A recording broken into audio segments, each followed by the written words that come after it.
Welcome to the deep dive. We're here to cut through the noise and really bring you the most actionable insights from expert sources. Today, we're diving into something I think really resonates with, well, pretty much every business owner. How do you break through those, frustrating growth plateaus? And maybe more importantly, how do you lead with real, genuine confidence? Such a common challenge, isn't it? You're doing okay, maybe even well, but then you just hit a wall and you're left wondering, okay, what's next? What's the real lever I need to pull here? So, our mission in this deep dive is to distill some practical, implementable strategies, things you can actually put into action today. We're drawing from a really insightful article. It's titled Improving Operational Efficiency, Simple Strategies for Your Business, and it's authored by Team B Strat. That's exactly right. And this isn't just about, theory or abstract concepts. It's really about getting to grips with the fundamental why behind operational efficiency. And crucially, how it directly impacts your business's ability to not just survive, but to actually thrive, to adapt, especially in today's, well, let's face it, pretty competitive landscape. So yeah, the goal here is to give you a clear roadmap. Something direct, helping you go from identifying those persistent issues, those sticking points, all the way to implementing concrete, effective solutions that can really shift your business's trajectory. Okay, let's unpack that a bit. Operational efficiency. At its core, the article defines it as basically a business's ability to deliver its products or services in the most cost-effective way while really pushing productivity, maximizing it. But it's more than just efficiency for efficiency's sake, right? The article makes it clear it's really the foundation that lets businesses adapt and innovate. So the core purpose, streamlining processes, boosting productivity everywhere, and just fundamentally improving how your whole business operates day in, day out. Exactly. And that foundation, it's absolutely critical. You see, when a company really prioritizes operational effectiveness, they're not just, say, cutting costs here and there. It's deeper than that. They're actively working to reduce waste of time, resources, effort. They're optimizing how they allocate everything they have. And ultimately, achieving superior results that actually set them apart in the market. If you connect this to the bigger picture, it's what lets businesses respond quickly when the market shifts or when customer preferences change, which they always do. And it allows them to strategically jump on emerging opportunities. For small businesses especially, where every pound, every dollar, every hour is watched so carefully, well, this kind of strategic agility, it's indispensable. It really is. The article points out something interesting there, that doing more with less isn't just about cost cutting. It's more about optimizing the velocity of your resources to unlock innovation. That feels like a key shift in perspective for owners. And this focus on efficiency, it does something else too. It helps build a culture, right? A culture of continuous improvement. It encourages employees, the whole team, to actually participate in optimizing things. Makes them feel like they're part of the solution, not just carrying out tasks. It fosters this sense of collective ownership over the business's success, which is huge. Okay, so understanding what operational efficiency is and why it matters so much, that's crucial. We get that. But for a lot of businesses listening, I imagine the real challenge is pinpointing where the problems are, where are those inefficiencies actually hiding. How do you even start to diagnose a growth plateau when the issues can feel so intangible sometimes? That's a great question. And this is exactly where assessing your current processes becomes, well, not just helpful, but absolutely essential. The Team B Strat article outlines several really powerful techniques for this, one of the most effective. It's called process mapping. Just imagine literally drawing out, visualizing the sequence of every single activity involved in a specific process. Let's say mapping out your customer onboarding journey from start to finish, or maybe your product delivery workflow. When you do that, you immediately start to see things you didn't before. Hidden delays, maybe redundancies, unnecessary handoffs between people or teams. It's like creating a really precise blueprint of how things actually work. And suddenly, those invisible bottlenecks become, well, glaringly obvious. Right, seeing it lead out visually must make a huge difference. It really does. And building on that, there's another vital tool, workflow analysis. So while process mapping shows the sequence of activities, workflow analysis digs a bit deeper into the flow of tasks and information between those activities. It helps you identify what the article calls points of friction. Those moments where work just seems to slow right down, or it gets stuck, or it needs way too much manual intervention. By understanding how work truly moves or sometimes doesn't move from one stage to the next, you can actively streamline those transitions. You can remove the obstacles and create a much smoother, much faster operational flow. Okay, so mapping the steps, analyzing the flow between them. Yeah. What else? How do you measure it? Measurement. Crucial point. You can't improve what you don't measure, right? So this brings us to performance metrics, or you'll often hear them called key performance indicators, KPIs. Now, the article really emphasizes that these aren't just for looking back, like historical reports. No, they provide measurable quantitative data, hard numbers, to assess your operational efficiency, ideally in near real time. We're talking about tangible things like customer response times. How long does it take to get back to someone? Or production cycle durations, resource utilization rates, things you can actually count and track. By consistently monitoring the right KPIs, and you don't need hundreds, just the right few, you shift your approach. You go from just diagnosing problems after the fact to proactively navigating your way towards improvement. It lets you track the real impact of any changes you make and make decisions based on data, not just gut feeling. That combination sounds powerful. Process mapping, workflow analysis, and then the KPIs to measure. It feels like that systematic evaluation really empowers businesses. You can identify inefficiencies with real precision. It turns those vague feelings of things are slow into clear, specific targets for improvement. And that approach ensures that any changes you decide to make aren't just random shots in the dark. They're strategically aligned with your overall business goals, setting you up for, hopefully, sustained growth, not just a temporary fix. Okay, so diagnosis done. You've used those tools. You found the friction points. This is where I think it gets really interesting. The article moves right into actionable, straightforward strategies, things businesses can deploy pretty much now to streamline operations and boost that productivity. And the emphasis seems to be on simple and straightforward, not necessarily massive disruptive overhauls. Exactly. That's a really crucial distinction the article makes. These are practical steps. So it details several key strategies. First one up, automating repetitive tasks. Just think for a moment how much time your team, or maybe even you yourself, spends on mundane, repeatable activities every day or week.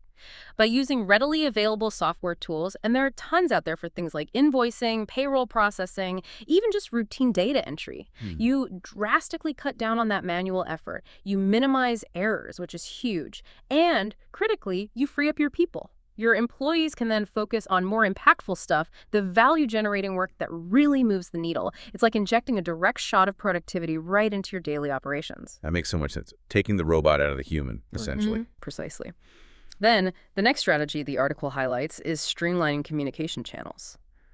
Oh, this is such a common problem, isn't it? You see it everywhere. You've got emails flying around, instant messages on one platform, project updates on another.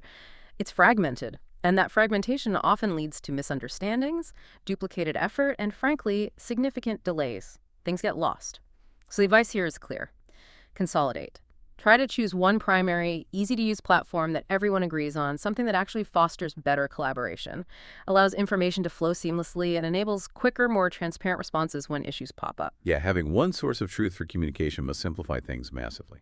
It really does. Then there's a strategy that's maybe sometimes underestimated. Investing in employee training, empowering your staff, giving them relevant skills and knowledge. It directly enhances their proficiency at their jobs. It boosts their productivity, definitely. But it also often significantly improves their job satisfaction. They feel invested in. Think about offering courses, maybe on effective time management or perhaps advanced project management techniques if that's relevant, or even just getting better at the software you already use. These aren't just nice-to-have perks. They yield immediate, measurable benefits in operational efficiency. Your employees become more capable, more adaptable. That's a great point. Training as an investment, not an expense. Absolutely. And finally, the article talks about utilizing technology effectively. Now, this isn't just about chasing the newest, shiniest gadgets. It's about critically looking at the tools and software you currently have. Ask yourself, are they truly serving your business's needs right now? Are you getting the most out of them? Are you fully leveraging, say, your project management platforms to track workflows and deadlines properly? Is your performance analytics software giving you clear, actionable insights that actually help you make better decisions? The right technology, when it's properly integrated and actually utilized well, can drive profound enhancements in operational effectiveness. It can be a real force multiplier. Those strategies, automation, communication, training, tech, they feel so practical, so grounded. The article really hammers home that implementing these specific, straightforward approaches plays a huge role in boosting operational efficiency, which then logically leads to vastly improved business operations and ultimately, greater success. Especially in today's demanding market, they really do seem like essential levers for unlocking the next stage of growth. But okay, let's say you implement some of these. You automate some tasks, streamline communication. What's the key then to making sure this isn't just a temporary bump? How do you actually sustain that growth and efficiency for the long haul? Because like you said, a one-time fix isn't enough for lasting change, is it? Exactly right. A one-time fix gets you a short-term win, but sustainable success. That requires more. This is precisely where monitoring and continuous improvement become absolutely vital. They're not optional extras, they're core to the process. So you've done the hard work of implementing changes, great, but now you need to diligently track the impact. This means intelligently leveraging those KPIs we talked about earlier, but now you're using them specifically to track progress on your new initiatives. Are they working as expected? And also, critically, using them to identify new areas for refinement. Where's the next bottleneck? Where's the next opportunity? And making informed adaptive decisions moving forward based on that data. So your KPIs shift from being just a diagnostic tool to becoming your ongoing navigational compass. Okay, so constantly measuring the results of the changes. Yes. And that tracking needs to be paired with regular reviews, structured reviews. This means setting aside time, periodically, to conduct structured assessments of your key organizational processes and strategies. You need to evaluate how effective your implemented initiatives truly are. Are they delivering the expected value? Have market conditions changed? Have new bottlenecks maybe emerged because of the changes you made elsewhere? It happens. The article mentions methodologies like Lean or Six Sigma. These are examples of structured approaches that can provide a robust framework for these reviews. They help you maintain a discipline of constant refinement and ensure you can adapt effectively to changing circumstances. So it's an ongoing cycle, not a one-off project. Precisely. And perhaps the most important piece of this whole puzzle is fostering a culture of continuous improvement throughout your entire organization. This isn't just a top-down thing. It means actively encouraging your employees, everyone on the team, to participate. They're the ones on the front lines, day in, day out. They often see the inefficiencies first, so empower them. Encourage them to identify problems, suggest new strategies, share their insights without fear.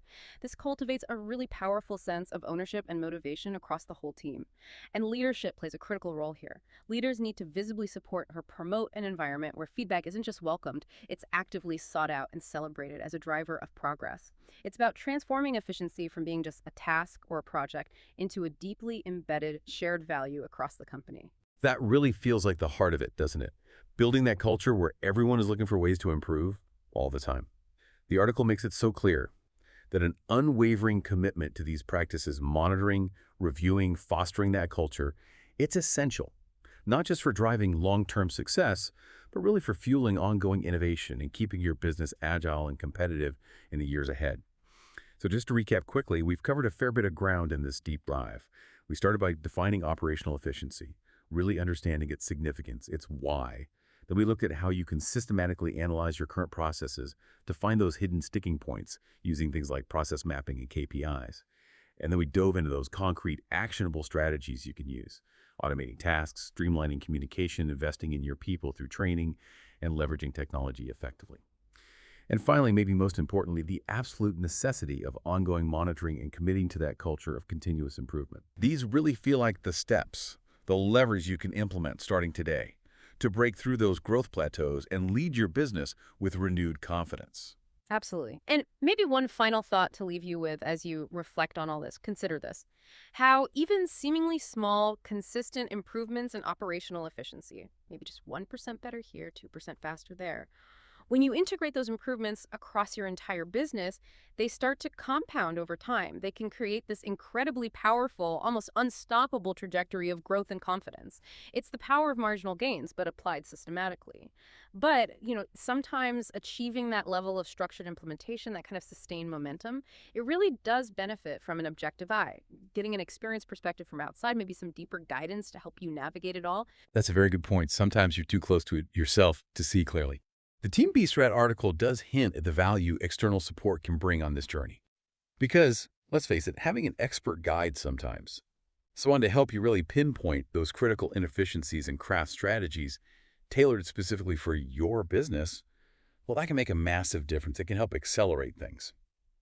So as you, the listener, look at your own business after hearing all this, maybe just ask yourself, which one of these strategies we discussed, which one feels like the right first step for you? Which one will you tackle first to start seeing that tangible shift?